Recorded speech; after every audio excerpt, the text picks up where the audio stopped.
Hey, let's talk about controlling our thoughts because that's something as a Major League Baseball player you had to do, something as a coach you had to articulate to your players. It's how you help win a championship with the Boston Red Sox in 2018. Um, there's a lot of parallels I always say between, going up to bat with 50,000 people, or in like my case, I got to go in front of 500 people and give a presentation. The nerves are kind of the same. You're getting jelly legs. um, how did you tell your players, you're a national TV audience in front of 50,000 people? Okay, don't be nervous. How do you control your thoughts? Yeah, I mean, yeah, Yankees, Red Sox, and there's a million, 5 million people Right. on television watching, and yeah, you just tell somebody just calm down, breathe. You'll Yeah, be that's easy. that's easy. Yeah, it didn't quite work that way. I feel like just with anything, mental fundamentals take practice. Yeah. Just like just like your exercises at the gym or your tennis reps or your golf swing, like anything takes practice, and mental skills is really no different. And so, for example, as a hitter in baseball, what we'll teach or what I like to teach are resets. Nowadays, we have a pitch clock in baseball. Before, obviously, we didn't used to Right. have that. But if you take a 3 hour baseball game, there's actually only about 15 minutes of actual baseball played. Wow, that's incredible. So that boils down, a lot of smart people kind of figured this out, but that boils down to about 15 seconds in between each pitch of the game. So really, and you played, Mike, what you do with that 15 seconds, whether you're on the mound or you're in the batter's box or Yeah. you're catching or you're playing the field, is super important, because if your mind starts wandering to how Yeah. bad you're playing or the problems you're having off the field with a significant other or family or school or whatever it is, all of a sudden now the next pitch is coming, and are you ready Yeah. for that pitch or not? And so I've actually taught players to organize that 15 seconds into 5 second intervals, where 5 seconds of maybe what just happened, 5 seconds of what's getting ready to happen, recommitting to your plan, and then 5 seconds to engage in the battle.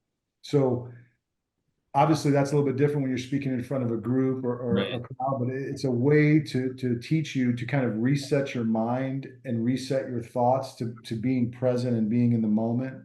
um, there's also, I remember there was a big leaguer named Sean Green, really good player our Oh, yeah. age, left-handed hitter. So Right. I remember.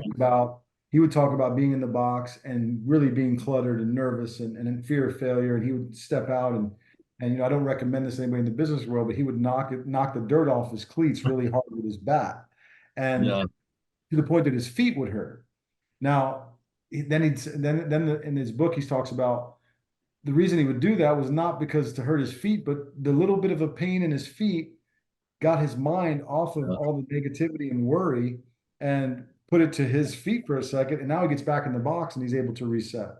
So my whole point is find ways to reset your mind. It could be a song, it could be breathing Yeah. technique, it could be a Bible verse, it could be anything. But being intentional about controlling your thoughts, because what happens is, Mike, as you know, when our thoughts start rolling on the negative space, then the negative Right. emotions, and then when the negative emotions start, next thing you know, you're paralyzed and you can't even get out of bed, or you can't even get to the next task. But when you're able to, like, okay, I got to reset, this isn't going well, but this is going to go well, and this is how it's going to go well, and here we go, I'm going to reset and start to move forward. Then you can start moving on with your day and start getting things accomplished. Absolutely. And I love what you said about practice because it goes to some of the basics and kind of harkens me back to my TV days. I do a lot of presentations as the county administrator here at Franklin County, Washington. So I often ask people before they get their PowerPoint out in front of 500, 700 people, did you practice? And I will actually go through and read my PowerPoint out loud, like just like I used to do in TV before I'd go in front of thousands of people, because you've got to practice. And I will tell you, folks, it will help you so much because I've seen so many people, Andy, go out there in front of 500 people and they haven't practiced their PowerPoint. You could tell they're nervous, their voice is cracking, and then you go and you talk, hey, you all right? God, I didn't practice it. So yeah, I mean, I think that's one of the basics. And that kind of goes back to your core principles of, taking the championship mindset, ownership, and practicing the basics. I mean, that's a huge part, I gotta imagine, of controlling your thoughts. For sure. Like if you watch Steph Curry, Steph Curry is the best shooter, arguably in the history of the Oh NBA. yeah.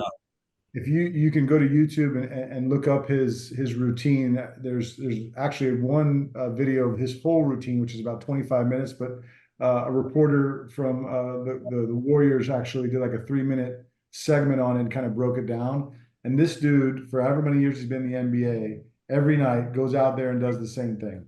Starts with Wow. 2 basketballs, feels kind of the way that the dribble and the balls are going in and out, and then he starts doing some passing drills, and he starts doing some shooting drills, some scoop shots, left-handed, right-handed, run to the top of the key and shoot, run to the side, etc. He practices every shot that he's going to have in the game, and then and he shoots some balls way far in the tunnel, signs autographs, and goes in. But he does the same thing every night. So when he goes out to play, he's prepared. He's not Yeah. thinking about am I going to make this or can I make Right. this? Of course, he wants to make them all, but he's already done them all. He's already So it's nailed his routine. routine for the night. So all he has to do is go perform. It just goes in line with what you're saying. Like you can't expect championship results if there's not championship preparation. And Absolutely. I feel like that's so easy to cut corners with technology now. But at the end of the day, nothing really can cut a corner from, like we talked about, greatness is boring. It's Yeah. doing the mundane over and over again. Baseball is a great example. There's no like holy grail technique to learn pitching, hitting, fielding. It's basically mastering the obvious, Right. mastering the mundane. And same as like if you go watch golf, I tell people this all the time, use this as an Yeah. example.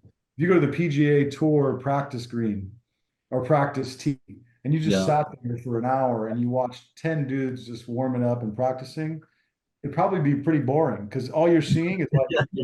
perfect shots, clean shots over and over and over and over again. And that's funny you mentioned that, because I have been at some PGA events where you go, but you're like, God, these guys are just hitting it straight, but they're doing it for like an hour. You're like, gosh, dog it, I wish I could, but Yeah, I'm gonna go get me a beer or something. I'm out.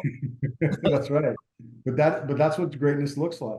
Yeah. When I get kids in a batting cage and and they hit about 4 or 5 line drives in a row and they're like looking at me like, okay, now show me some. And I'm like, Yeah. no, no, no. It's keep doing that. Just until let's keep doing that for another half hour. If you get bored, then we're done for the night. But just nailing the mundane and just killing that is really a secret to being able to have a chance to be great.